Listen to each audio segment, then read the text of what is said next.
All right, Hannah, Whenever bring us you're ready. in. Where are we going? I want to begin the podcast. Welcome, everybody. You do it, though. I don't want to do it. Welcome, everybody. All right, another podcast. We're doing it. We got C.O.R.V.A in the house, Mike and Rusty. I'm just going to let you guys kind of introduce yourselves and give us the quick C.O.R.V.A rundown, and then we'll get into maybe some just fun stories because we're all off-roaders, and that's really what we're here to talk about. Yeah. But we support C.O.R.V.A. We want everybody to support C.O.R.V.A. Because without you guys, we don't get to go wheeling. So give us the quick elevator pitch on C.O.R.V.A.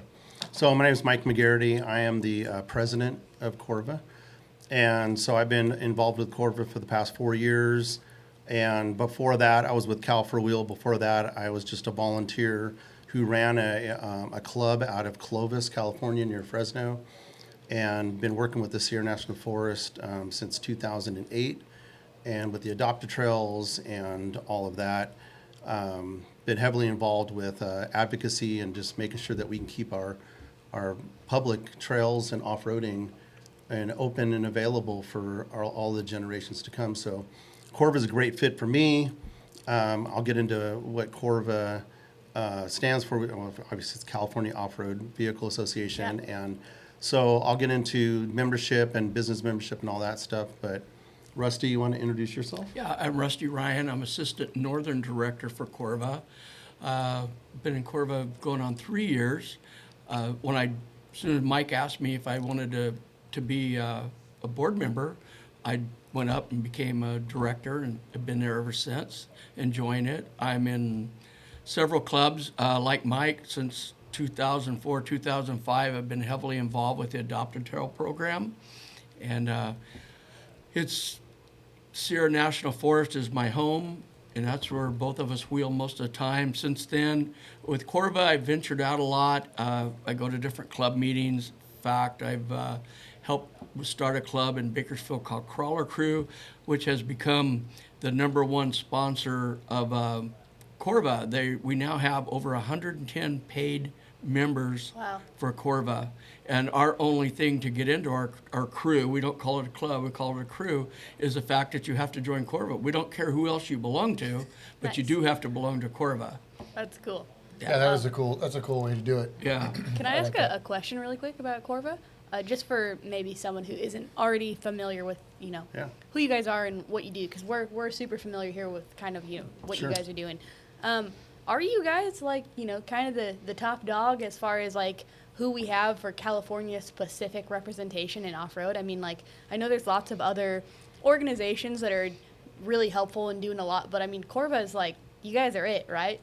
Yeah, so, been around for over 53 years. Wow. And we have a paid managing director. We only have one paid person. Wow. Rusty and I were all volunteers. And so this paid person is Amy Granat. She's our managing director. Yeah. She's been with us for over 15 years. And she lives in Sacramento. She represents C.O.R.V.A in Sacramento. She is very tight and with State Parks. And State Parks runs and operates and manages all of the 9 SBRAs in California. Yeah. She also sits on a lot of the advisory boards with the National Forest. So there's 18 National Forests in California. So majority of them all have a lot of off-roading and OHV programs. So she goes to all of the meetings at the higher level. And then we depend on a lot of our clubs and members who attend these meetings to then let us know when there's issues going on with trails that are being closed or being monitored or being threatened of being closed. So we can go ahead and throw resources at it and go ahead and intervene. And then also with BLM, we have board members who are on the Desert Advisory Council who works with the BLM. So we're part of the big picture of working with all of these land managers. Yeah. So, I like to think that we're the big dog. I think that, another organization in California might say, no, we're just as big as C.O.R.V.A. We work with all of the other organizations Yeah. because, some of us have a little better niche, with one agency and not with another agency, or in one area, maybe not another area. I would say to give credit to Cal for Will would be their heavily involvement with the Rubicon Trail. They're based out of Sacramento like we are, but they have a lot of members and a lot of you know, a lot of stake in the Rubicon Trail, and so they put a lot of time and energy into that area. They have for many years, and I think that's how the COR.V.A got, started at the very beginning. But then down south, I think CORVA is probably bigger. Okay. And more prominent in the South because of all the, back in the 70s, the dune buggies wanted to be part of something. And back in the early 70s, COR.V.A was a Jeep association and not a sandrail association. And it was more for street legal vehicles and not with the green sticker vehicles. Okay. Well, That's very interesting. I would like to add that I think whether they're the big dog on the block or not is the one thing that separates us from all the other clubs or organizations is that we're all inclusive. Whether you're a hunter, a fisherman, a snowmobiler, a three-wheeler, quad, buggies, whatever, is because anyone that has to use these trails to get where they want to be, we're supporting them. Where other clubs are, they're for dune buggies, they're for Jeeps, they're for quads or whatever, side-by-sides. Well, we're pretty much all inclusive. If Except you use a trail, we're those for dang you. Toyota people, though, right? Yeah. Not them. Yeah. Shun them out. Yeah, shut them out. Yeah, no, and those are all excellent points. I didn't mean to pose the question as far as, if someone has to be number one, who is it? Because I don't think that you guys view it that way. I more so No. mean that there's a lot of people who are involved doing similar types of things, Yeah. and I think that, it's so important for us to spread the message of how important it is to invest in these types of organizations and to help people decide where, if you're going to take your hard-earned money and you're going to give it to someone. I'd like people to understand that you guys aren't just messing around. Right. Instead, I'm trying to make the point that the widespread work that you guys are doing, that this is well worth investing, was more so my Yeah, point. absolutely. You get your money back, Yeah. really. Yeah, for Yeah. sure. A lot of people go, well, what do I get for the $40 a year? I said, well, you get representation, and that's huge. Yeah, you get to keep off-roading. Yeah, and so Josh Epstein is the president for COR.V.A. We're really good friends.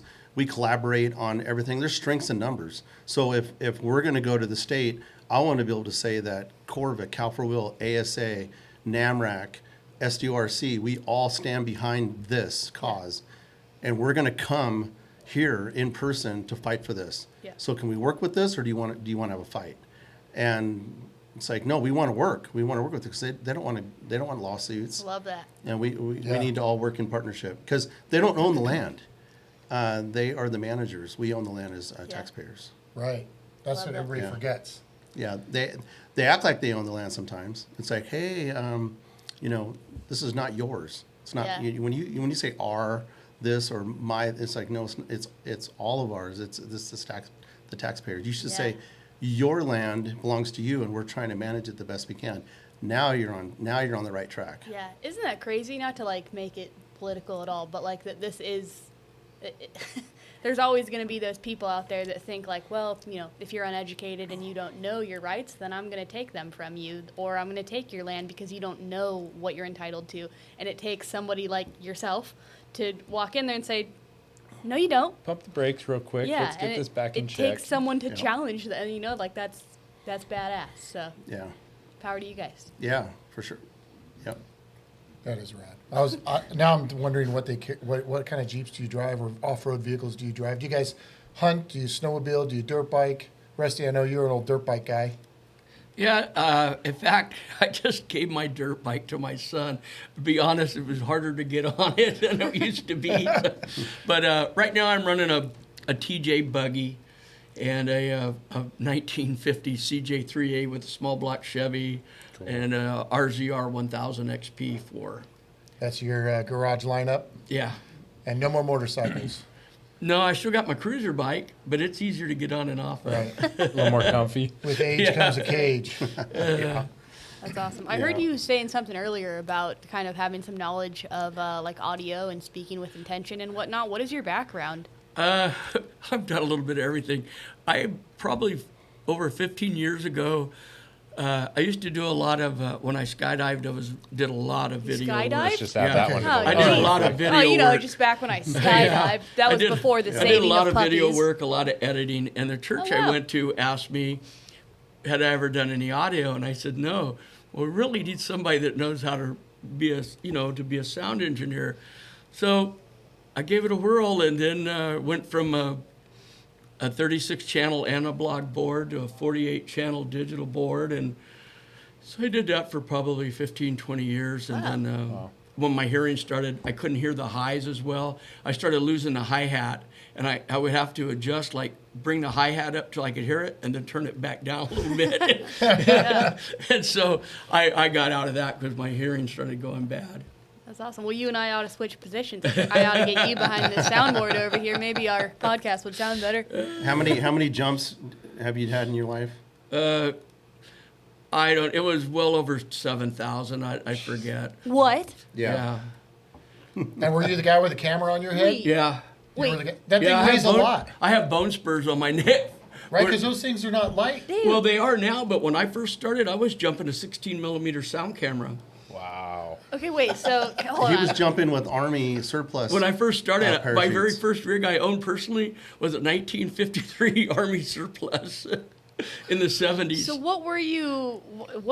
What were you doing? Like what? I'm sure you did many things over the years, but overall, Oh, the what? bull riding. I was a bull rider. Oh my bull God! riding. No Yeah. way. And I got busted up pretty bad, and so then I went to racing motorcycles, and then it was really affecting. You can see all the scars where yeah. they put me back together, and then I started. It was too hard on my arm, so I started Yeah. skydiving. Where were you racing motorcycles at? Desert, Nice. I raced Baja, Bent, and stuff back in the Okay. 70s when I was a kid. What kind of bikes did you have? Got Well, I started out with a YZ400, and then went to a 465, and it was I couldn't get on it. I was so little. I would have to go around, kick it, then walk back around it, and then kick it in gear, and then lay it over and put my leg on it, and just roll the throttle on to get it to stand up. So I went back to George Hall and said, I want to get my 400 back. That's crazy. So you were a bull rider and then a motorcycle racer, and then you did 7,000 jumps, and now you donate your time to CORVA? Yep, Oh, and then he was a diver, a scuba diver, certified up to 100 100 feet. feet. He does Are you that guys also. messing with us? No. Is this I your feel, gig? I feel like I should just go back in the shop. Anything Yeah. I say is not But you know what? interesting. I'm on my third wife. I'm finally getting reconnected with my kids. Yeah, I mean, keep going till you find the right So the one. title of this podcast is "Rusty Makes Us All Feel Inadequate." Yeah. Yeah. We haven't even touched everything. Do you know what a millwright is? No. So he was a millwright, and a millwright has to be able to weld, do plumbing, do electrical, Yeah. do I pipe was- fitter, and Everything. I've got so many different welding certs, and yeah. I'm feeling pretty not cool right now. but Got- everybody else had really good home lives and family lives. I didn't because I messed Wow. up. That's so interesting. I love You just had a different life. Yeah. That's different. Wow. You know those silos that are on the side of the freeway? Well, how many more facts are you going to throw out? You know those silos? I'm not ready. Yeah. Yeah. You know, he's jumped off one of those. Base jump. Dude, That was a That was bad a bad mistake. idea. he's a But hell of a guy. we can't give specifics because Yeah. he's still wanted. Yeah. Did you break a couple bones on that? No, I one? didn't break any bones, But but it it was was just- it was It pissed bad. some people off. Just a Well, few there might have been laws. a security guard that- guard started chasing me. And it was at night, and it was a job we were doing too. That was what really made it bad. I think we're beyond the statute's limitations. So I think you're okay to talk about it was in now. the wintertime. I took off running, and I had up my stuff, and I tripped over a big bundle of rebar, and this guy jumped on my back. And I had enough adrenaline, I could have turned into the Hulk. I started elbowing him, I could hear him go, finally rolled off. I got up and took off, and my buddy met me down the street in the pickup. Yeah. Wow. And then I had to go, that was Saturday night. Monday I had to go back to work and then listen to everybody talking Yeah. about it, going, We need to have "Wow, a podcast really?" just on Rusty Ryan. 'cause Yeah. So Yeah. maybe we can revisit the CORVA thing another day. Dude, that's awesome. How many That's- feet? How many feet was that?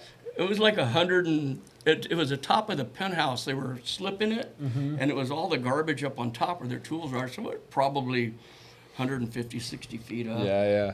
But it was Wow. it was not good. it opened, and I got the steering toggles down to about here when I hit the ground. Wow. All right, Mike. Well, I mean, I have some boring stories. I know. Yeah. Yeah, I was going to What talk. did- I was what going did to talk you do about. before- I know. Before Corva. I'm Yeah. scuba certified. That kind of goes with him. Oh, you know? scuba Cool. certified. Look at that. You ride stand-up jet skis? I do. Yeah. Yeah. Oh, And that's about even it. cooler. Yeah, that's about it. As far as I go. Yeah, I don't feel very cool right now at all. Yeah. I mean, I rode a motorcycle when I was a kid, and that's boring compared to Rusty. Yeah. I've had different quads and just recreational, not racing like this guy.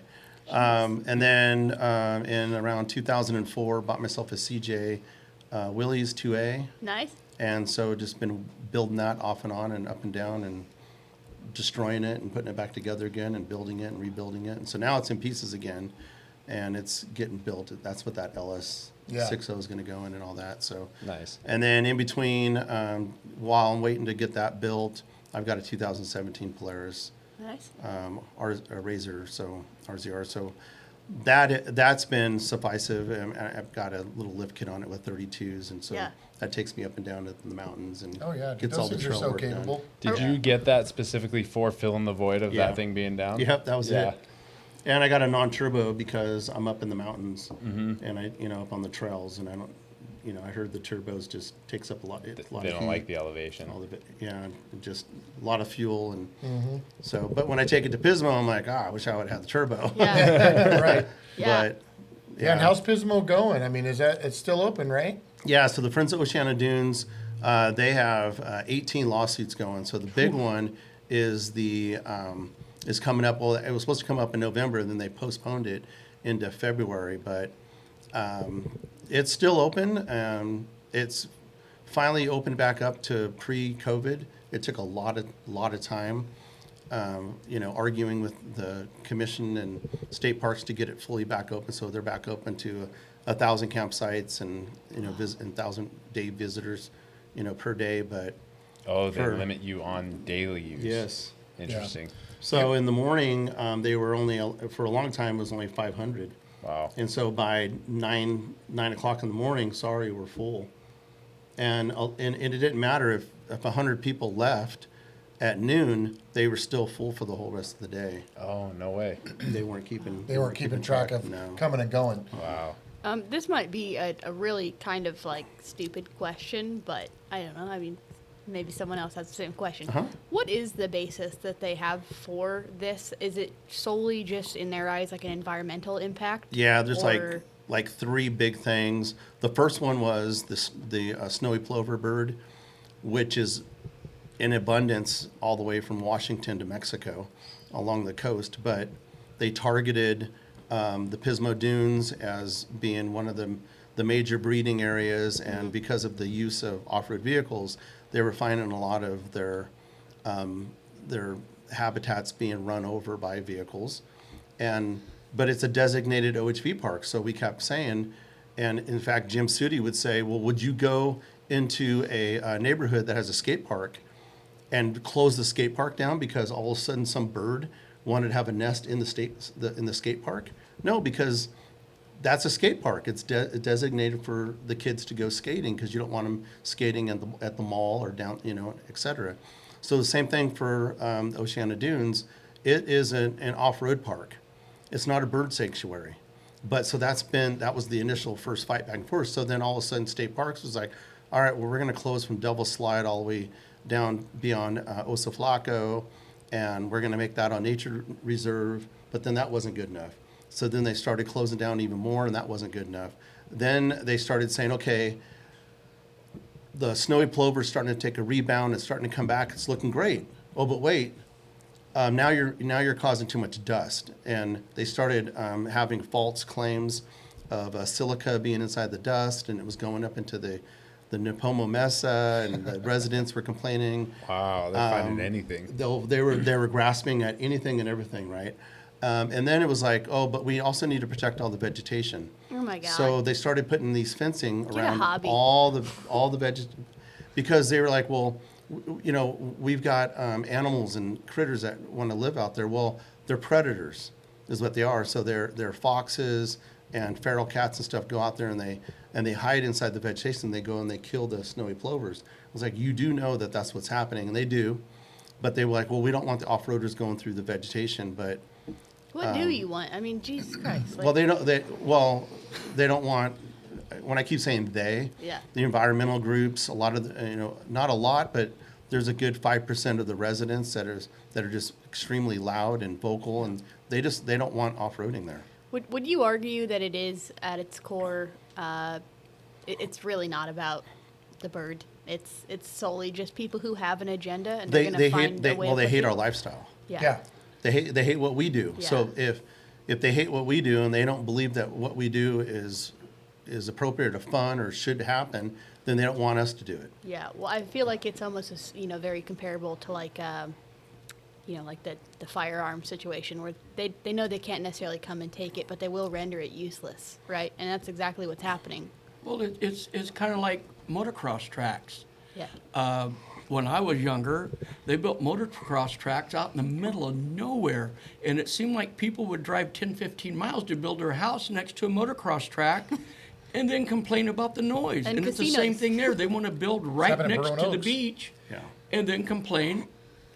People have been there long before. When I was a little kid, we went there, and that was a long time ago, and people have been going there since time began, and now they want to move right next to the beach, and they don't want to hear this noise or see these vehicles out there. Yeah, it's happening up in Sacramento, as a matter of fact. Prairie City used to be out in this very rural area. Well, all the suburbs are encroaching on Prairie City, so now all of the developers, even all of the people that are moving out there, they're saying that it's noisy out there, it's dusty out there, we don't like the off-roaders out here. And it's like, no, but it was here before. It's like buying a house next to an airport. It's like, Yeah. you know what You you're... signed up for it, man. Yeah. You signed up for it. Whatever happened to common sense, huh? The common sense is pretty lacking. Well, and in fact, even Carnegie, which is outside of the Bay Area, it's just been, constantly targeted. We were supposed to have an expansion there, and it was called the Tesla expansion, and we lost that, and now Carnegie itself is going to be targeted just because of, what it's being used for, and they want it to all be nature reserve. Because they see open land, and they're like, oh, this is open land. It needs to be protected. It's like, yeah, but it's open land. That's where we go and we off-road. And that's our Yeah. recreation. But they're real quick to lay down an asphalt road, right? And put Yeah. houses Yeah. and whatever else on it. Yeah, exactly. I mean, that's the other thing, right? If somebody who lives next to it and is worried about that bird or that fox or whatever, it's like, well, but you live in a house Yeah. that was built where that animal used to live, and then you drive on the roads to the grocery store and to the bank and to your job and everything. That's where the animal used to live. Yeah. Do you think your house has always been Yeah, there? and Like then- they didn't and have to then- tear stuff down to build that nice commercial neighborhood that you live in? I mean, the off-roaders have been there forever off-roading, right? Minimal impact, probably. In all reality, let's be honest, we're minimal impact.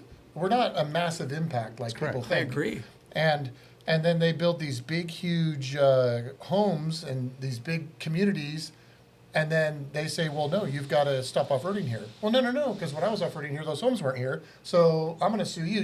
You're gonna burn your house down and pull that slab up. Okay, David. And let the little bird live there. Okay? Don't get me started. This is why I can't be a member.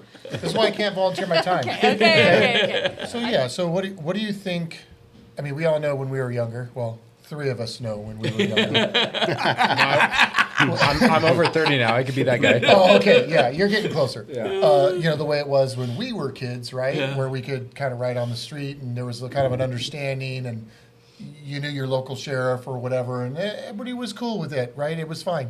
What do you think changed where now everybody's on pins and needles and we have to really fight for everything we have? Is it just strictly population expansion, or is there something else? What do you guys think? What do you see? I think it's lack of respect and responsibility. I think is a lot of it. I would agree with you a lot on that. If I was going to go do something and I was to get caught doing something I wasn't supposed to do, or if I was to pull on the street and want to putt down the street and go get a Slurpee at 7-Eleven and then putt back to the dirt road and get going, as long as I did that, I was fine, right? But I knew that if I got caught screwing around, my mom gave all of the neighbors green light to whip my ass. That's old school right there. Right? Like if I did something wrong, I got my ass kicked, and it could have been by my neighbor, right? Like my mom was at work, so my neighbor well, your mom's at work, so I get to kick your ass, right? So and everybody would report back. So I think that, like you said, in the respect thing, is I respected that all these people had to live in my neighborhood, and I had to respect all of them and keep it under control because they all had the ability to make my life horrible. Well, now that doesn't happen, right? If the neighbor yells at your kid, what's the parent do? Goes out there, were you yelling at my kid? How dare you yell at my kid, right? And so there's not this mutual community also, I think anymore. just like the sense of entitlement that if you in your house can hear a literal toddler on a pit bike next door for all of 30 minutes, that like you really can't handle that. Like you are so entitled that I shouldn't have to listen to that in my own house. Like hell you do. Like get a hobby, buy some, Yeah. play some Right. music. Like it's that important to you. It's not actually what's happening. It's that you want to feel like powerful or something. Like I just don't understand where you Yeah. get off, right? Some of these people that complain, like on social media, and Mike can tell you, you start complaining about people having fun, I get burned. Oh, I wouldn't test And you. it's like, I tell them, you guys must have had one miserable childhood. Yeah. That if some kid at midnight is doing donuts in an empty parking lot, that affects you. Right. Yeah. Well, I mean, social media changed everything too. Yes. That's true. For so many things. Yes. So on social media, they got video after video of these mainly side-by-sides wrecking, going off jumps, tumbling, crashing. So when everybody that's out there that doesn't off-road, as soon as they see a side-by-side, they see a killing machine or something that's going to hurt somebody. Or what are you doing riding this on the street? It's not insured, and you shouldn't be out here doing that because you're going to hurt somebody. It's immediately you're going to hurt somebody, and it's going to hurt someone. And there, unfortunately, are a lot of people getting hurt out there. And so back when we were kids, if we took a spill on a dirt bike, you get up and you dust yourself off, and you might break an arm or something. Also But what you signed up for, right? Also, it was nobody's fault but your own. it was nobody's fault. Yeah, and you hurt yourself. Yeah. I think the other difference too is really, I feel like back then, if you wanted to get into off-roading, you had to really commit to it. You had to go buy a chassis. You had to build a car. There was Like a you were into barrier it. to entry. Yeah, there was a real entry fee to Yeah. get into that, or you bought it off somebody else. Like it wasn't that I'm gonna go make a $150 monthly payment on this thing and it's covered under warranty. I could jump the shit out of it and we're good. And insured, too. And insured. And I think that's where the difference is. Like you had the true, like bona fide, like hardcore enthusiasts that I'm gonna go build myself a buggy, or even like guys now on like it doesn't even stop at off road. It's jet skis too. You go out to Laughlin and go look at the river. It looks like a swarm of bees going up and down that thing of just all these people that don't know what they're doing. And that patrol boat or firefighter boat or whatever it is going up and down, following them. And there's people getting hurt left and right there because it's just that ignorance of like what's right and wrong. Well, and you think about it, like you said, you have to build your own rigs. And so when all the trails were built, they were built with these home-built rigs on 32s or 33s. fenders. Yeah. Flat fenders. Yeah, right. They weren't built for speed. And so you get a lot of these either side-by-sides that are hitting these trails with a lot of speed, or you get now all the LS builds that are running suspension systems and everything else that can take these trails on way too fast. And so there are people getting hurt on the trails as well, but it's mainly out in the desert and the open riding areas where you see a lot of the unfortunate accidents. Yeah, and we should say too, I like to rant and I like to wind everybody up and get us going here, but in all reality, CORVA is not here to say that, off-roaders are better than people who are not off-roaders.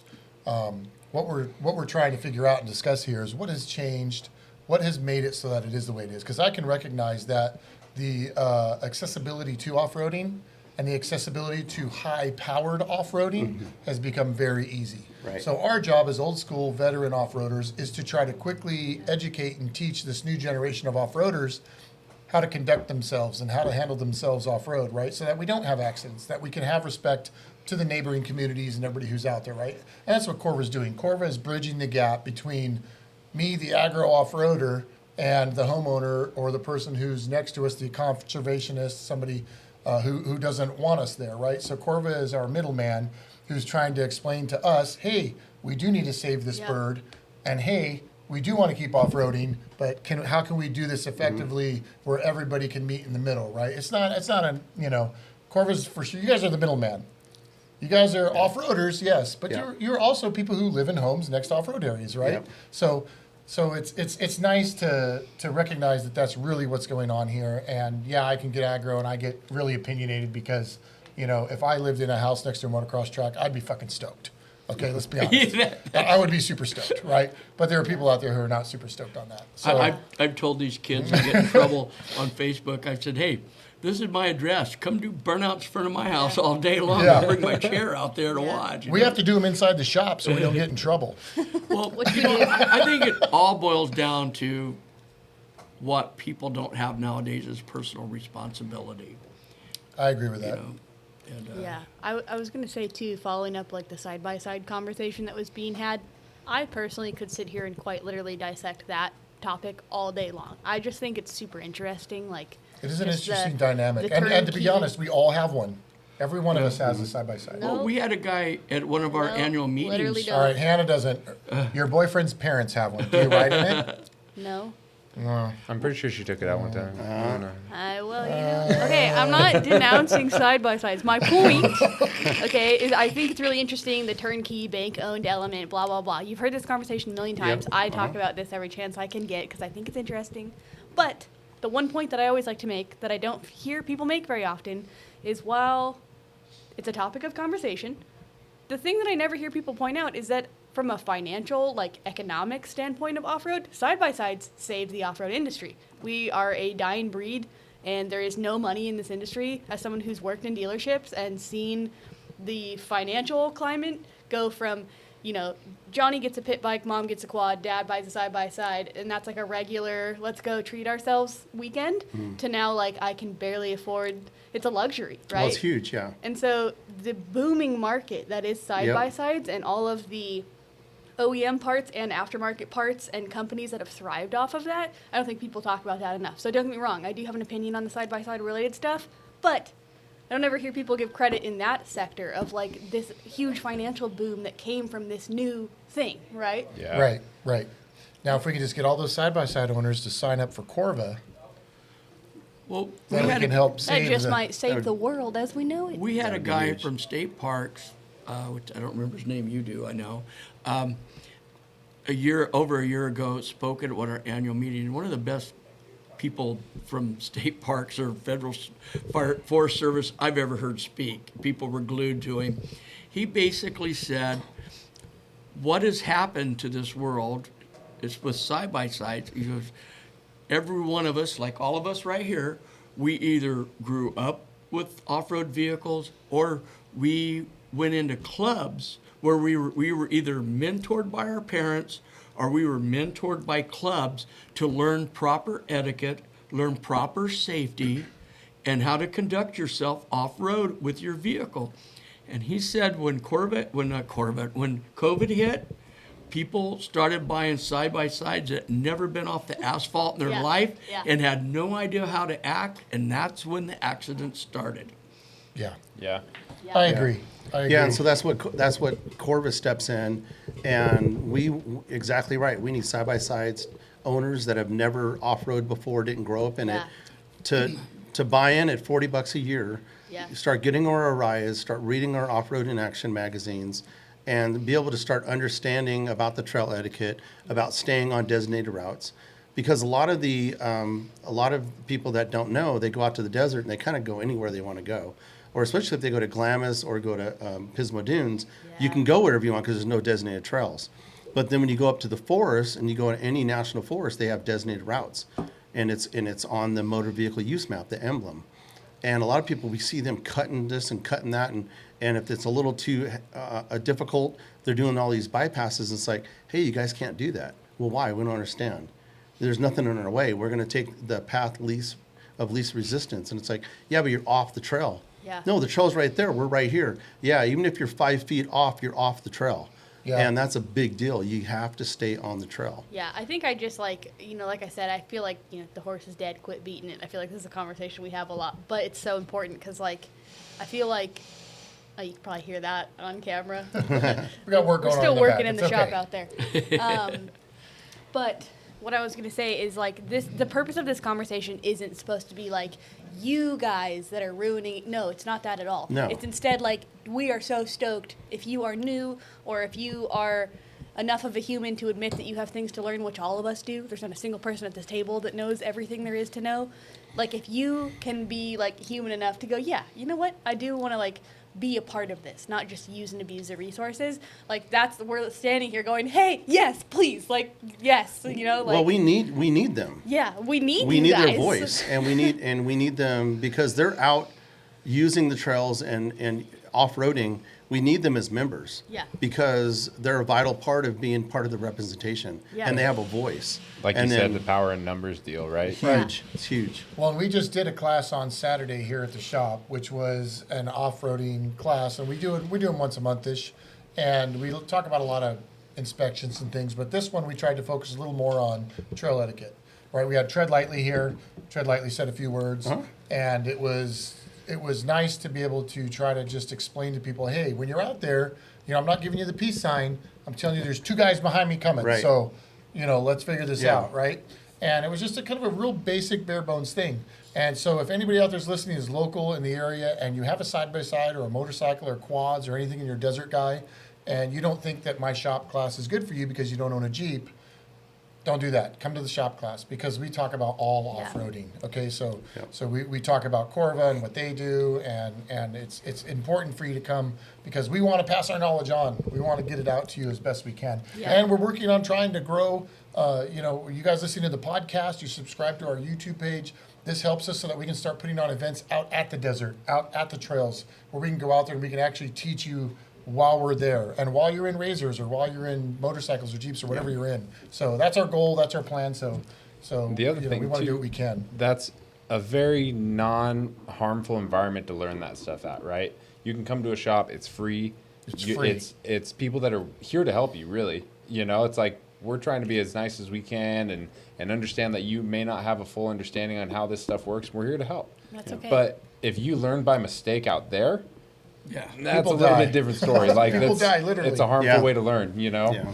yeah, I was sorry. Go ahead. I like to think that these people are just ignorant of etiquette. You know, I really hate to think that the majority of them just don't care. Are careless. I would like to think they don't know Yeah. what Exactly. they need to do. And I that's agree. why it doesn't matter if you're riding a dirt bike, a quad, or side-by-side, or a Jeep. Coming to your class is going to teach you trail etiquette. And trail etiquette's trail etiquette. I don't care what you're driving. To have proper trail etiquette, that's it. You know, Mike and I, we've spent close to 20 years working up in the Forest Service. And you know, when you're opening a trail and you're going in and the first thing you see is this giant bypass that side-by-sides made, and then we've got to cut down trees and try to block it off to keep it from getting, because usually the trail is going in an area that's not going to cause erosion. When you go up the side of a hill, then you're going to cause erosion when it starts raining again. So we've got to drop trees. Instead of doing what we need to do, we have to stop and close these bypasses. So I think if people were educated, there would be a lot. I mean, there's always going to be people, I don't care, but I think the majority of people wouldn't do that anymore. Take Yeah, effect I think to so. it. Yeah, right. Those little Yeah. intricacies that people don't understand Yeah. of the bypass, right? Yeah. You explaining that, just the erosion of it and everything, and then and you got to cut a tree down or find an old tree or whatever. Yep. It's a lot of effort, you know, to repair something that somebody's done. So Yeah, I was gonna say too, as far as like the correlation of maybe someone who's new or maybe even the side by sides and the way that might correlate to the lack of etiquette also isn't always true. Like I have watched a huge lack of etiquette in people who have been doing this for a long time, and it baffles me every time. It's not so. This again, this isn't like us singling out the side by side or the new, generally new. It's not that. It's genuinely we want everyone to have etiquette regardless of where you're at. Like, dude, when we were in Moab. I watched someone who, just based off the way their Jeep was built and the way that it looked, unless he literally just went and bought that thing, I doubt it. I just, you know an off-road person when you Yeah. see one. This guy doesn't look like he's fresh off the, fresh on the block or whatever, right? He looked like he knew enough of what was going on or had been doing this before. I watched him, because of having a shorter wheelbase, couldn't get up and over a really big rock on a trail. And it's like one of the more beautiful, like scenic trails out there. Yeah. Took out a pick and a hammer and just hammered away at this big, beautiful boulder on the trail, right in the middle of the Whoa. trail. So it's like, it's right in the middle, right? And it's a big rock, clearly part of the trail. It's an obstacle. That's the point, right? And just chip away at it until he could get over it. And it's like, it took Whoa. everything in me to not like kind of lose my what are mind you because I was like, doing? what am I watching happen right now? What are you doing? Like, and if you don't know, you don't know. I would hope that one would be common sense. But like to your point, it's just like They don't know. Yeah. Can They somebody don't pull know. their winch out and just get this giant boulder out of the way? It's really making me stop here, you know? Yeah. Yeah, dude. Dang. So anyway, I just wanted to say that because sometimes I feel bad, like we harp too much on like, well, geez, we're gonna scare all the new people away if we keep talking Well, about hey, it like this. anybody that's ever wheeled the Rubicon, and all during the 80s and 90s, and when Pirate 4x4, there was always a group that they would always complain about, and they weren't side by sides because they weren't around then. Right. They were a group that I'm not going to mention, but they would always go in there thrashing and tearing shit up and partying and drinking and Yeah. driving, and so it's always been around. Yeah. It's so it's not to single out and anyone in particular. You're right. Yeah, Dave makes that point a lot. Is that it's not a side by side specific No. thing because before side by sides there were three wheelers. That's and right. Before Yeah. three wheelers there was the Yeah. OG like sand rail. There was That's right. always the menace, right? Well, you Well, it's mentioned like that snowboarders, you're a right? stand-up. Oh, water- yeah. People hate them, dude. They hate them. They hate the jet skis. The guys that ride the boats. Yeah. So the boat riders are like, "Oh, you jet skis! You're a Yeah. bunch of My uncle was that way. We always had this big trip to Parker every single summer, right? And my uncle, he's like diehard. That dude grew up going to Parker from the time he was like 15 years old. He's been driving a boat on that river. And me and my brother show up with our stand-ups, and he goes, "What are you doing?" Right. Like he was pissed. And it was like, whoa, dude, you're not mad at us. You're mad at like the other dudes that don't look in their mirrors and they just go, whoop, here we go. Like turn right in front of you and just being, neglectful with it. Yeah. And so we start riding around our area and he was like, no, you guys are good. Like I'm sorry if I like came at you a little aggressive at first, but like That's that was funny. his thing, right? Like he hated those people. Well, there's always a group that doesn't like another group. yeah. Yeah. We have a lake that's 20 minutes from our house, and it's primarily a fishing lake. Well, I take my boat there sometimes. It has And a the blown fishermen- 454, but The fishermen hate me because my boat is obnoxiously loud. Yeah. And probably so they don't obnoxiously like fun. me at all No, over it's- there. Scaring the fish. Yeah, and I think that's interesting too. Is that like we're at the end of the day, you guys are doing everything that you can do, right? But also, we're not gonna have world peace, right? Like that's No. at the end of the day, it doesn't matter how much progress we make. We're Yeah. still gonna have people who don't care to learn, and will always dislike another person or group of people based off of some surface level. Like right, like Yeah. that'll never happen. And what's now coming out on the trails? E-bikes. yeah. Oh, And so Yeah. now everyone's like, oh, all these e-bikes, and it's here. And so Yeah. CORVA has to embrace everyone that goes on the trail. We have to be bipartisan with anybody that comes out. That we have to be open-minded and know that they're coming. And so the state's looking at all the different bills that are coming to address e-bikes. Yeah. They're not paying into the OHV fund yet, but they will be because they're Yeah. using the trails. Yeah. yeah, they got a green sticker that. or something. They're right? gonna have to do something, and so we'll be talking a lot about the e-bikes, and they're a little. I mean, honestly, they're a little bit scary to be around because you can't hear them. No. No, they're And- gnarly. They're Yeah, fast. and they're fast, and they're fast, And they're accessible. and they're accessible. So anybody and everybody is going to be able to Yeah. have them and ride them, and the cities are still trying to figure out what to do with them. Yeah, they don't know because what they're to do. riding down the sidewalks with them. You see videos of them getting pulled over, and the cops like, "What is this?" And they're kids a What lot am I of the supposed to do time, with Dude, too. and they're Well, the good too. loophole- Like that's the thing that's gnarly is these kids are hauling ass. No Like, helmet going 60 miles an hour down a sidewalk. Yeah, yeah. Crazy. They're Well, insane. that's in California. If you're under 18, you have to have a helmet on. So they're breaking the rule already. There's already a helmet rule for the kids, but the trick is you got to have pedals on it, right? If it doesn't have pedals, it's a motorcycle. Yeah. It's an electric powered motorcycle, right? So Yeah. then it's like, sorry, you can't do what you're doing. If this is a bike trail, yeah, bike trail. Bikes have pedals. Your bike doesn't have pedals. Okay, It's a David. motorcycle. it was a big thing because I was Dude, Yeah. every single topic, David's like, let me get way too invested. Yeah, Let's I'm in. hold on. let's get real specific. But here. I got stuff Suron. No. I got into mountain biking a couple years back, like when COVID started, and it was super fun. But then the same thing, right? That's kind of when the e-bike started coming into play, and it's like, man, there was a absolute like just menace when those things came around. And they're way too fast for the trails that we were doing. We're just pedaling, like we can't go that fast. Right. and those things would come hauling ass. There was actually a guy that we were up in San Clemente, and he came around a corner and like took the corner too wide, head on with another guy that was coming up the trail, and he broke ribs, and everybody was around, and they started like, oh my God, what happened? They all start like crowding the area trying to help this guy out that's now got like 3 cracked ribs. And the guy gets up, he's all kind of like lackadaisical, and he just hops on his bike and bails out. You know, it's like, what's that guy gonna get? Like, there's nothing that's gonna come from that. But Well, we it's got to work just- it out, right? We just got to work it out. Yeah. Right? We just got to work it out where, hey, this is where e-bikes are allowed to go. This is where they're Yeah. allowed to go. And this is what's part of the process, right? Yeah. And there's going to be, CORVA's going to take some of that burden, right, on the trails. And then there's going to be cities that are going to take the burden on their own private trails, right? Right. And it'll sort itself out, right?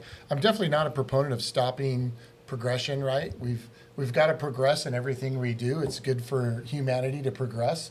But it's also good you can't be stuck in your old ways, because I am. No, Yeah. I totally agree. I mean, on I get that. stuck in my old ways, but I have to tell myself, no, I have young kids and teenagers. This is good. This is progressing, right? Yeah. All right. So Mike, what is CORVA working on about safety? Because I feel like that's kind of where we're focusing on, is safety right now. Yeah, so the state of California, the OHMVR division, which is the Off-Highway Motorsports Recreation Division, they have been putting on safety summits for the past 2 years, and CORVA has been very instrumental in attendance and working with the state parks. And actually this week, in 2 days, we're going to be in San Diego attending one of their final safety summits. And so everyone from the industry comes. We talk about what we need to do. We talk about messaging. How do we get the message out there? And then what is this going to look like? Well, we've had a lot of different thoughts on how do we get the message out there to get people to understand and to be educated. Sure. And we kind of just keep coming back to, we're going to have to make it mandated. And it stinks and it sucks to have to do that, but that's what they had to do with the boating. So now in order to own and operate a boat, you have to have a boating certificate, right? It's 188 pages. We hope that the OHV manual is not that long, but there's going to need to be some type of a required training book that you read, and it's going to need to cover trail etiquette, staying on the trails, safety, Wow, that's so interesting.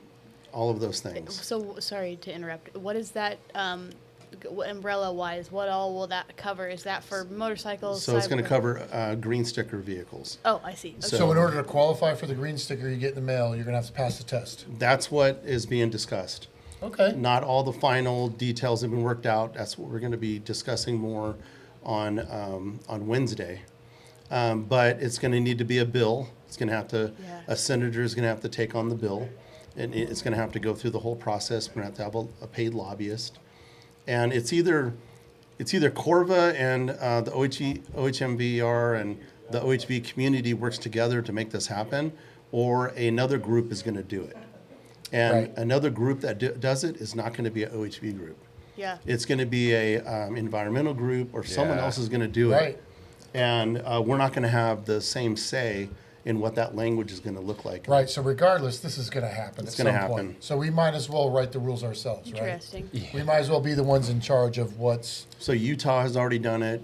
Arizona just passed Right. one. So, I mean, it's happening. And we already have some blueprints on what it's going to look like. The final details of how it's going to be rolled out is still up for discussion. DMV wants it because they immediately said it's going to be about a $20 million cash sure. grab. Yeah. And Of we're course. trying to say, no, it doesn't need to go through the DMV. We're trying to do it to where it can be not a cash grab. We don't want the state of California to make any money off of Right. this. Let it be private sector, right? Like you Yeah. can go do an online class, pass the test, get your certificate or whatever you need, and then if you show that, then you qualify for your green sticker or Correct. something like that, right? Yep. What are your thoughts on and I know I'm not trying to reinvent the wheel here. Clearly, you guys have tons of thought put into this, so I'm not trying to. It's not change it, finished but- yet, though. But I mean, just hypothetical. Wouldn't it be so nice though, and maybe the right thing to do, if instead the state of California were to step up to the plate and instead of having to pay a fee to go to a class, you get incentivized to take the class. So instead of it being mandatory, it's, well, here's your rebate on, or you get a cut on your registration or like just something that you could come up with, but they never will. So I know I'm just daydreaming right now. But, No, and first off, the state can't even write a bill. But you can't. Okay. The state entity, like the state parks, they're unable to. They can't. It's against legislation. So for it's the- not a so it- California specific thing. It's a state park thing because that's where. Well, it's not green even a state sticker- park thing. It has to be done by the public. The by people. The people. The people write bills. Yeah, but then who? Organizations, associations, Yeah. big. But then it's enforced though by. So The we would state have parks, to, what right? you're saying is we would have to write the bill so that, hey, California, if you want to help us incentivize new buyers, Which they don't. then we would say, hey, we're going to have them do this class. Yeah. And they have to pass this class. And if they pass it, then their first 2-year green sticker registration is at a discounted price. Would you agree to that? And then they might say, yeah, we'll agree to that, right? But like they But they can't wouldn't. write the rule. They can just, right? Am I Yeah. kind of online? Well, Yeah. the guy from State Parks that was talking to us about safety, he actually said that he wanted to do, of course it got shot down, but he wanted to do something like you pass this test and you get a helmet. Yeah. Like you said, incentive. Some sort of Yeah, incentive. or, Yeah, or and even it's- the opposite, where if you don't take if you take the test, you're just a regular guy. If you choose or decide to not take this safety etiquette course, your registration is more expensive because you're a liability. Yeah, but the problem is that the state has legislation and rules against gifting. Oh. And so if you discount something, or it's considered a gift, and so Which is good. Those Yeah. are good rules. We Yeah. need those Yeah. rules Yeah. to still be there. so Yeah. What about, and I don't know if this is true anymore or if it was ever true, but I heard it a long time ago, and that was motorcycle. We have rules, you gotta have a helmet, right? In California, you gotta wear a helmet. In Texas, it was that if you didn't want to wear a helmet, you'd have to wear a helmet on your motorcycle. If you did, you did. But if you didn't wear the helmet, you had to have proof of insurance on you. So like if you crash and get in an accident and cause bodily injury and you've got ambulances and hospitals and They things gotta like know. They gotta they know got to who know you that, are. that you've, Yeah. I have insurance. I'm good. I'm taking the risk, and I know I'm taking the risk, but I got insurance, right? And it's like, okay, cool, you're good, Can right? you- Like, where can we incorporate that into our lives in California, where we separate the state a little more? well, I believe I heard that California has helmets for all motorcycle riders on the street because of the insurance agencies. Yeah, that happened. I remember when that happened. Because so it was a conglomerate between all the insurance companies that says this is what we want, and they Yeah. got it to pass. Interesting. And- So Can you? Sorry, go ahead. well, because they're going to make a lot of money, right? They're not going to Yeah. have to fork out money for these that was injuries, it. right? They were That was forking it. out too much money. Yeah. And so they're like, hey, Because I'm a big proponent of if you want to do what you want to do, right? I'm Right. not here to, I lean more on the libertarian side of you do you, man. You Right. want to go crash into a wall and smash Yeah. your head like a pumpkin, I don't give a shit. Do what you want. trust me, right? it'd be great if we didn't have to even do this. Yeah. It'd be great if CORVA says, no. We're going to pump the brakes. We're not going to support this because we don't want to mandate people to go get a safety certificate. Are you kidding me? And that's the first thing we think of is like, no, leave us alone. Let us do what we do. But we're just seeing way too many deaths Are and, you way too many able- innocent people getting killed. well, it'd be nice if people would do this voluntarily. Yeah. You buy a side by side, yeah. and hey, here's where there's a class, and it's just like getting a motorcycle license. You can either do the DMV thing, which is not very smart, or you can actually go to a class Yeah. put on by the highway patrol or whatever, Sure. and actually learn something you never knew before. I really wish too, though, that and sorry, maybe this is a slightly controversial take. I wish that we could hold the manufacturers a bit more accountable, because we're sitting here having this conversation as a total third-party entity of just people who give a shit and have chosen to spend our time doing something about it. In particular, you guys. Why is it, and no offense to side-by-side manufacturers, I'm not singling anybody out, I'm just having an open thought, okay? Why is it that they can just sit back and collect that check knowing the epidemic of safety-related issues that has unfolded with this? Why is there not, I'm not saying like, take them out of business, raise your pitchforks. No, not at all. I'm saying if this is an issue that needs to be solved, why can't we hold them more accountable to just be slightly involved with this? Why can't they be the ones incentivizing people? So we did have a open meeting in February out at Victorville when we were out there for the King of the Hammers. We took a day off. Oh, nice. And we went over and we met with state parks. They came as a volunteer. It wasn't their meeting.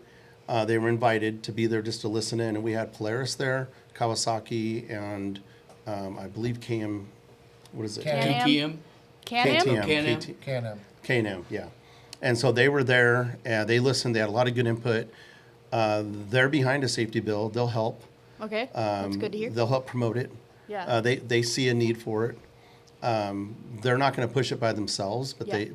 they agree that if the grassroots community organizations, like which is what we are, that they fully are behind us in doing that. So, Oh, that's good to hear. but they're not going to step up and do it on their own. No. They Because don't they have don't want to. it. Well, they don't want the riders to be like, oh, you Yeah, admit Polaris fault. or Kawasaki, you guys Yeah. you guys are doing this to us. No, It it's- affects sales, right? And that's Yeah. and it That's is the bottom capitalism, line, right? yeah. If they said, let's just say Polaris, for just general, but if Polaris says, okay, to buy this new RZR, you have to go to this 4-hour safety class.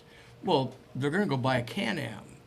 Yeah, And so. it has to be in unison. Yeah, it'll- Yeah, it'll it's- backfire on 'em. So it's nobody's going to do that unless something says all of you do it or they all agree to do Yeah, it. good point. Then if they all agree to it or if they all are forced to do it, well then it'll happen. But voluntarily, they're never going to do it because it's going to affect their sales. Well, and a just like lot of Dave people said. even listening to this right now are going, "Whoa, what are you guys talking about? That's ridiculous. This Yeah. is so stupid." So if you have a street legal vehicle that off roads, it's not going to affect you. But if you've got when you're out there driving, you know that once this passes and it's out there, that when you're on the trails, anybody that's on and driving a green sticker vehicle, they're less likely to run into you now because they're going to have better awareness. They're going to be better educated. They're going to know a lot more about trail safety and etiquette. Right. And then the ones that have been four-wheeling their whole entire life and they think this is so stupid that they have to do it, look at it this way. You're going to breeze through the certification like nothing. You probably don't even need to study because you're going to be like, this is a no-brainer. This is a no-brainer. Yeah, check. Yeah. We're all And you good. pay your couple bucks. And here's the deal. You now know that you didn't need it and this was stupid because it should have never even happened. But you know that now all those other ones that have just never wheeled in their lives, they've had to go through that checklist.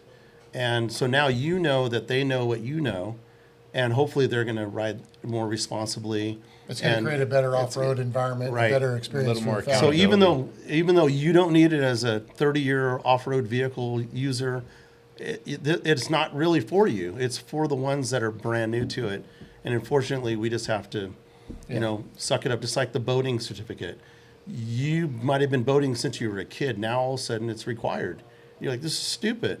Well, it's 188 pages. You breeze through it, and then you go and you take the test. It's $60-something.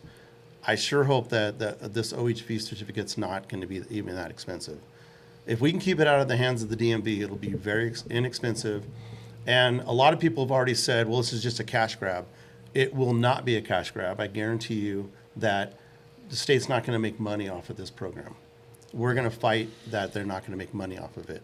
It's going to be a break even because the thing is that we want to make it safer out there, and that's the whole deal. And State Parks is behind us on that. Yeah. And back to what I was saying about being more of a libertarian, right? Less government. This is one of those things where it's a necessary evil, right? We don't want regulations. We don't want rules. I just want to go do what I want to do. That's fine if it's only affecting the guy that's doing what he wants to do. But as soon as it starts affecting me, he starts running his razor into my kids who are riding dirt bikes. Correct. Right? And then we're outnumbered, and there's more of them out there uneducated than there are of us. This is a necessary Which is evil. happening. This is something it's happening. Okay, we're going to respond to it. Look, we got to respond to it. We've got to do something. We got to write some rules, and we got to follow the Yeah. rules. And it has to happen. We have to Yeah. make this next step. We have to make it so that people have to pass a course before they can go take their 200 horsepower turbocharged, vehicle RZR Pro R. and go across the desert at 96 miles per hour. Correct. Right? Yeah, We, and we have to have some rules. to your and I'm point okay earlier, with that. I was going to say, sorry, to your point, I agree with everything you just said. I mean, if you know me in real life at all, I'm probably the most anti, don't involve yourself in my personal life at all when it comes to legal and government related things. I get fucked, okay? However, like you said earlier, if we don't do it and we don't have the right person writing these bills and initiating these conversations, it will be taken over by someone who Right. is looking for a cash grab, who doesn't know what they're talking Correct. about. Yeah, do you really want the DMV and the Sierra Club writing this? Well, that's what No, I was and going to that's say. what's You gonna have happen. environmentalists writing this. We won't be writing at all. Exactly. Well, I will be. Yeah. And then I'll go to jail, and then I'll ride, then I'll go to jail, then I'll ride. Then I'll go Vicious cycle. rebel. Vicious You're rebel. cycle. It's in the Sierra National Forest. I don't think we see it near as much as you do in the desert or in the dunes. You see people go down and buy a brand new one, RZR, and then come up there and they don't have helmets on. I stopped one time and, walked up to the guy and I said, hey, Rusty Ryan, I'm a OHV volunteer, and you do realize you have to wear a helmet up here. A guy and his wife and 2 kids. And they're like, what? No helmet. And he goes, well, who are you? I said, well, I'm just a volunteer. I have no say so, but I'm just letting you know when the LEO or a ranger sees you, you're going to get a hefty ticket. And the guy just kind of like, well, I didn't know that. Yeah. Well, Well, yeah. what's the rule though? They had made the rules that if it's over 1,000 cc's, you don't need the helmet. Well, that's why. 'Cause it's a car. But Isn't that bill in the works right now? Yeah, to be weren't they changed, fixing that though? problem? Hopefully. they're working on it, but you take the RZR Pros, the guys running the Pros still wear helmets or not. Well, Well, I kids, that's guess a it's smart like thing if to you're do. intelligent and you buy something, you need a helmet on. Yeah. And so even the guys running RZR Pros, they're all wearing helmets. And that's why the Polaris 1000s are 999 cc's. Yeah. Because you have to wear a helmet. Yeah. We had a buddy, one of my friends, who was riding his little quad, and he had his daughter behind him on his quad, and he came up over a little, it was out in Ocotillo Wells, he came up over a little dirt mound, and there was a Can-Am there. It hit him.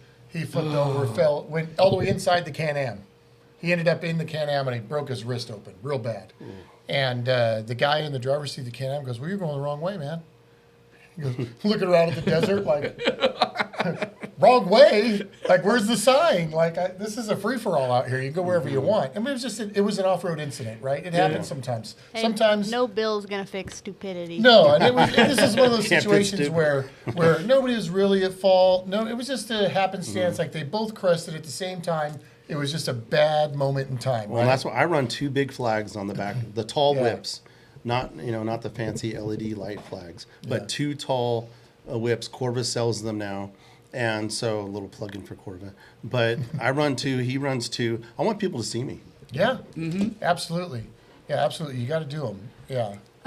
Sorry, go ahead. No, I was just going to say, I don't know if this is the real rule, but this is kind of what we follow, like the word of mouth when we're all out there, and what we all feel is if something happens off-road when we're out in Ocotillo Wells, I tell my kids, hey, if something happens, you guys run into something, each other, it's dual fault.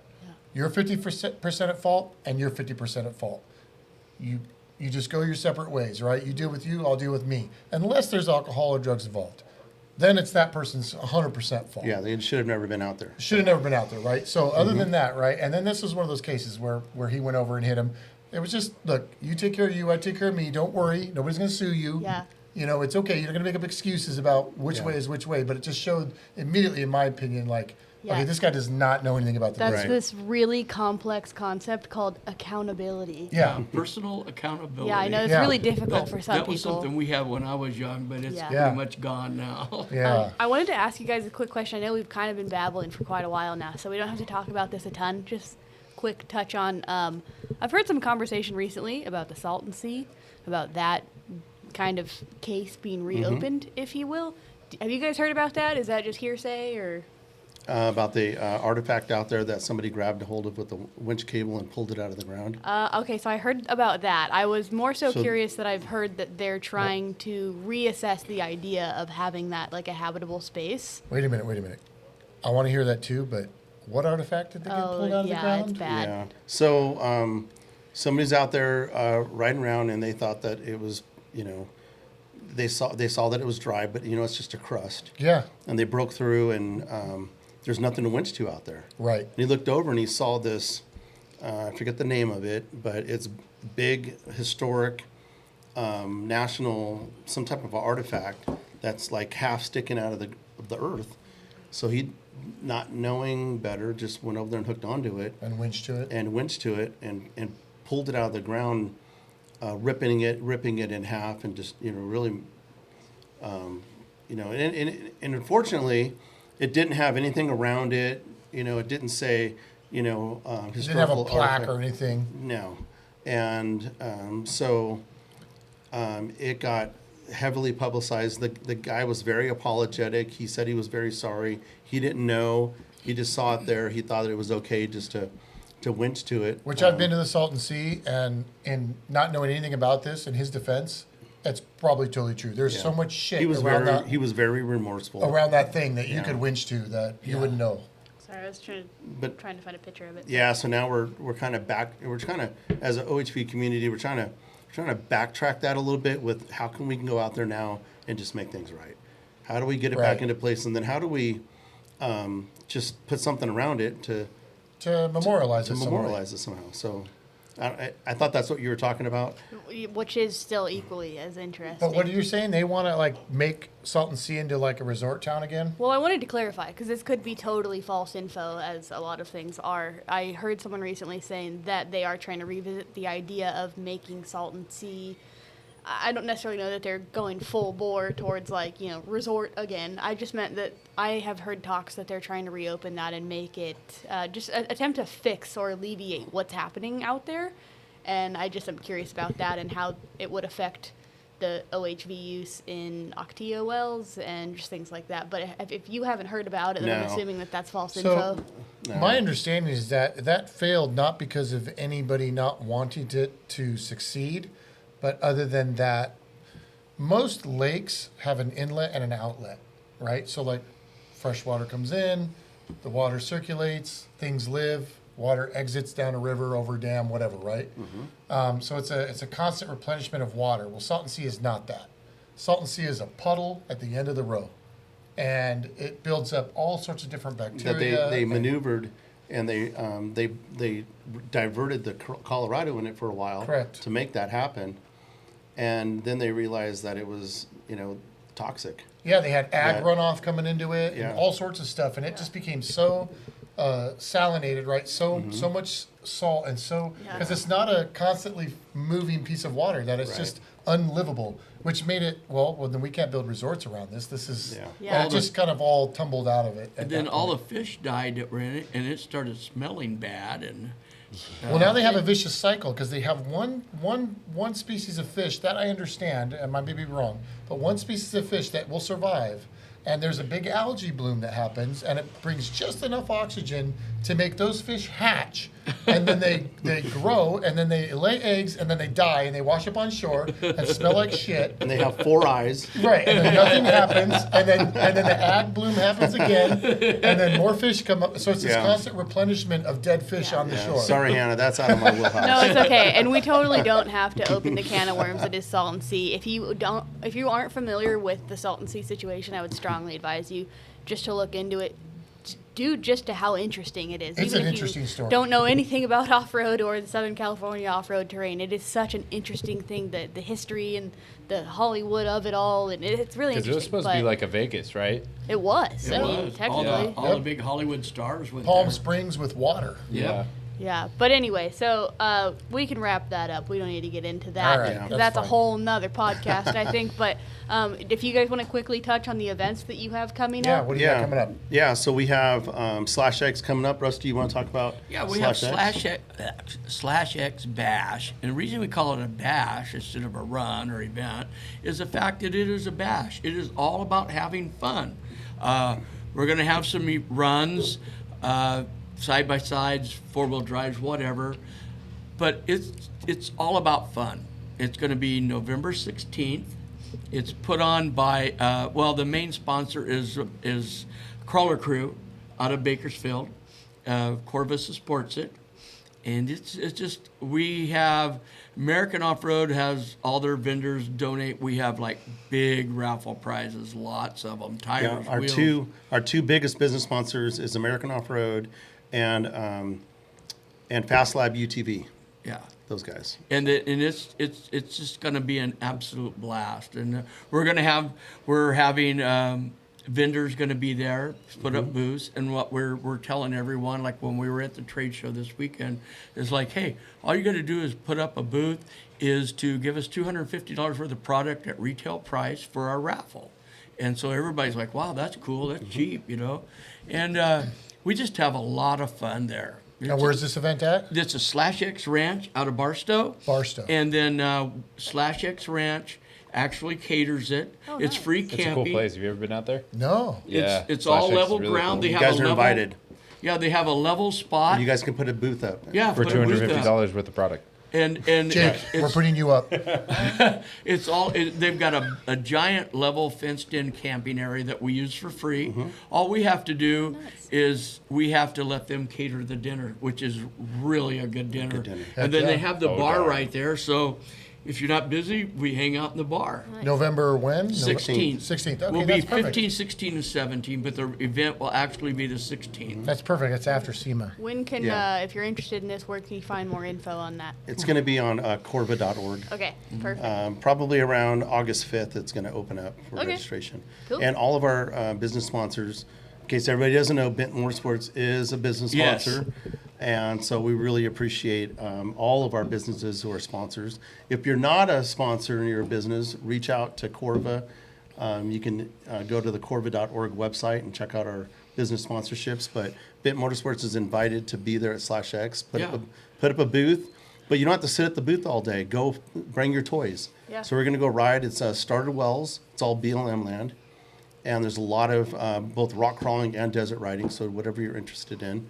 And then you can cut across Starter Wells and go over to the outlets. They got an In-N-Out burger over there and shopping and stuff, and then Sold.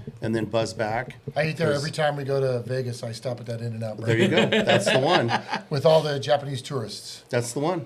Yeah. That's So you it. can- so 18 you can- tour buses So you worth. can ride. You can ride right up behind it, and then park your side by side or Jeep Perfect. or motorcycle, quad, whatever you have. And so it's our second year. Last year was our first year, and it was amazing. It was so much fun. This is our second year, and we're expecting it Cool. to be big. And 100% of the proceeds goes to CORVA. Yes, everything goes to Oh, Corvette. cool. So Very that's nice. really cool. Then our other event that will be in January is back at Ocotillo Wells called Truck Haven, and that's been going on for several years yeah. now. And so that one, you know, when is that one? everyone is invited to be there. It's right there at the obstacle course. And so, again, kind of the same situation, same deal. Everyone shows up. Everyone, you can bring a booth. It's a big, huge raffle. 100% of the proceeds benefit CORVA. And that's usually the third weekend in January, kind of right before KOH. Right before King Is that Motors. that's Yeah. not affiliated with Tierra del Sol? That's totally No, different, right? totally same different. same time frame though, right? Isn't Tierra del Sol around Well, there? their Desert Safari is the first weekend in March. Oh, okay. Yeah, they're more. I think of them as more of an Easter. Yeah, yeah. All right. So before we wrap up, I want to know about membership and how anybody can get involved, business or just regular members. Yeah, that's a great question. So membership is $40 a year. A hell of a deal. Hell of a deal. Lawyers are way more expensive. I'll tell Yeah, you that. lawyers are way That's more cheap expensive. at twice the price. Yeah, you spend that in just a single gallon of That's gas like 2 nowadays. Starbucks. Yeah, you can't even go have breakfast for $40. Yeah. Hannah was interviewing me at King of the Hammer. She was like, "So, Mike, tell me about CORVA." And I said, "CORVA is $40 a year." And she's, $40 a year? That's a hell of a deal. It really is. Like, I love the point that you always make is that we spend so much money on not just the car, but everything right down to the fuel to get there, right? And it's like $40 is chump change. Yeah. You're spending Yeah. It's almost $1,000 just to go to the desert for one weekend. Yeah. You know, you go and you register. You sign up for CORVA. It's $40 a year. You put it on auto renew. You attach a credit card to it. Honestly, are you ever going to notice $40 a year hitting your No. credit card compared to what we spend these days? No. So it's so insignificant, but it is super, super important. We absolutely need the numbers. So when we're in Sacramento and we're talking to Sacramento and we're telling them that we're representing our membership, right now we've got like 4,000 members. Oh, and we some need more change. than that. We need more than 4,000 members. I need 10,000. I'd love to be able to say we got 40,000 members. I mean, what kind of an impact would that have when we go and we talk Yeah. to state parks? And, Huge. you know, and the environmentalists are coming with like millions, you know, they're coming with, you know, every environmentalist, they want to save a, you know, they want to save a bird, they want to save a, you know, a whale. they really think that they're making a difference when the CEOs of those major, big old giant corporations are making millions every year. Yeah. But we're all 100% volunteers. We don't take a salary. Rusty and I are doing all this on our own. We're taking time away from, our projects, our work, et cetera. We have one paid person. It's Amy Granat. She's our managing director. Yeah. She lives and works out of Sacramento on our behalf. And so it's $40 a year, or you can become a lifetime member. It's $400. And you can set up a payment plan. It'll hit you $40 a month for 10 months, and then you're a lifetime member. So either way, both is super important. Businesses can start off at $365 a year to support, and then you can bump up from there to $750 or $1,000.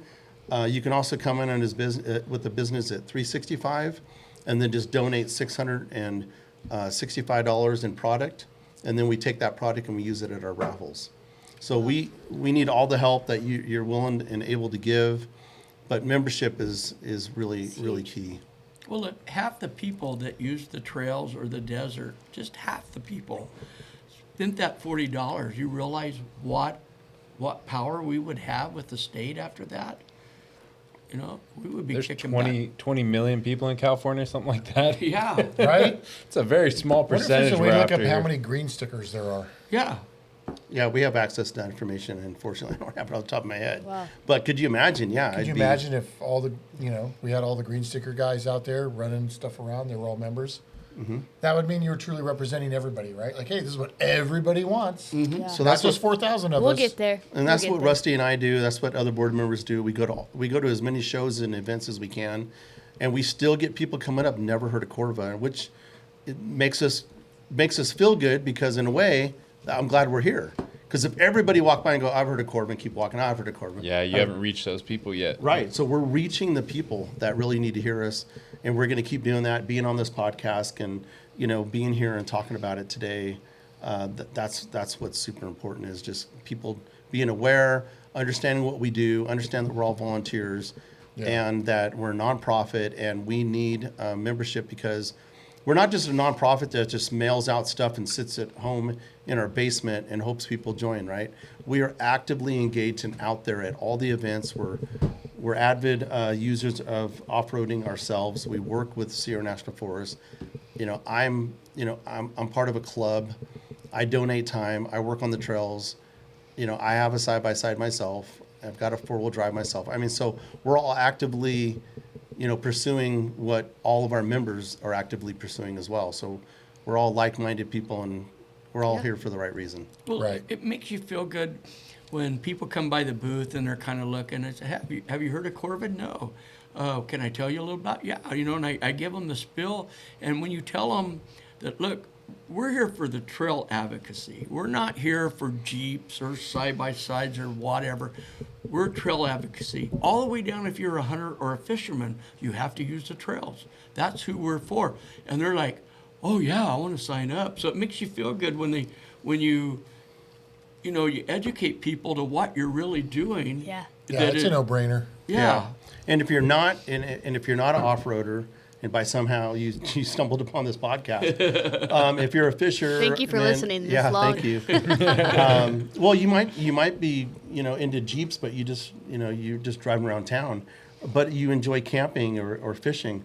If you come across anybody out there working the trails, tell them a thank you because they're up there doing it as a volunteer. Absolutely. Right. Yeah, Absolutely. I was going to say, too, that there's lots of ways to support CORVA other than just having a membership. They've got all kinds of cool merchandise you can buy on their website as well. License plate frames, clothing, You stickers. guys still have the trash bags? We do. Yeah. Yeah. I still have one. With I've the had one socket. for like 4 years. I think it's still running I strong. love those things. It's like, if you're not familiar, it's like more of a permanent Mesh. trash bag, if Yeah. you will. It's not Yeah. a one-time use, and Yeah. you can just literally, at least all of us do, just leave it mounted to your spare or somewhere on Yeah. your Jeep. And then every time one of your friends has got, a soda can or a water bottle or, Yeah. those other drinks people drink sometimes. Soda can. That you Soda can, cans. Do you mind if I put this in your trash bag? No, go right Yeah, ahead. that's what it's it's for. I wash mine out with the hose every time. That thing still doesn't smell bad. Yeah. You know? So I'll give a shameless plug out to Sackett. So it's SAK-IT, and so they make the bags. They make them for many businesses and off-road advocacy groups, but they make ours. They sell them to us at their cost. And then we're able to mark them up and use it as a fundraiser. So if you're buying the Sackett bags, we appreciate you doing that, and know that we appreciate Sackett as being one of our business sponsors. Yeah. And also, since we have a mutual friend with Off the Grid, right? Does Off the Grid helps you guys out too, right? Yeah, Off the Grid has been huge. They have been our online store. They've been managing our store. They recently just now are going through some transition, so we'll kind of see how that works out. Because a couple years ago, they moved a lot of their stuff out to Texas and et cetera, et Right. cetera. So, but Off the Grid has been huge. We really appreciate everything that they've done for us over the years. Yeah, they've been 100%. crushing it. I know they moved some warehousing to Arizona, No. and they're moving their business around. But Yeah. if you guys have a chance, I think I think their 50% off sale is over. Yeah, they had like a cool customer appreciation sale and Yeah, it was everything. like recently. 50% off. Yeah. But check out Off the Grid. Check out CORVA. Rusty, did you want to give a Yes, blast I'd like out to say real quick? one last thing. Crawler Crew, with what's went on with Hungry Valley, and nobody was really stepping up on that. And we decided that we were going to do something similar to Friends of Oceano Dunes. We were going to adopt it, try to get other clubs to come in and help us. Didn't know just quite how to do it. So we went to Amy Granite for CORVA's managing director, who's very much tight with state parks. So she's helping us, getting us hooked up. We got about 3 months before they're ready to try to get people. But we've decided we're going to go in there. We have a big crew, and anybody else we can get to help us, we're going to try to rehabilitate Hungry Valley, fix fences, replace fences. We're going to do a lot of planning. So if anybody has a club and you're in the Bakersfield, Hungry Valley area, and if you would like to help out, just give us a holler. We would be glad to have you. A lot of people may not know that's up at the top of the Grapevine, Gorman area, and they were hit with this crazy wildfire that was started by an accident, but it wiped out a lot of Hungry Valley. Wow. And that's one of our 9 SVRAs in California. And this is another cool thing about clubs is that, if you don't have the time to devote like these guys have to being a full-time member of CORVA, just simply going out and helping them at their events and helping rebuild areas. Because our clubs have numbers, right? Like San Diego Jeep Club has, I don't know, like 6,000 members or something, right? Like imagine if San Diego Jeep Club made a trip and cruised up there, how many hands you would have to help, right? It'd be amazing. It doesn't take much. It's a simple thing. It's a weekend away, and you've done your part. You can sleep good at night, and you're paying your $40 a month, minus 2 Starbucks a year to be a member. So. I want to thank you guys, Mike and Rusty, for coming out. Thank you, It's guys. been amazing. Thank Thanks you. for Yeah. letting us be a business member. We have had nothing but good fun hanging out with you guys. So thanks for coming on the show and letting us all Appreciate know it. what you guys Thank you. do. And until next time, I guess. Yeah. Until next time. All right. Thanks, guys. gotta Happy go. off-roading. I got to go try and keep up with Rusty now. I got to go. Yeah. Rusty. Feel so inadequate. I'm going to go jump out of a plane.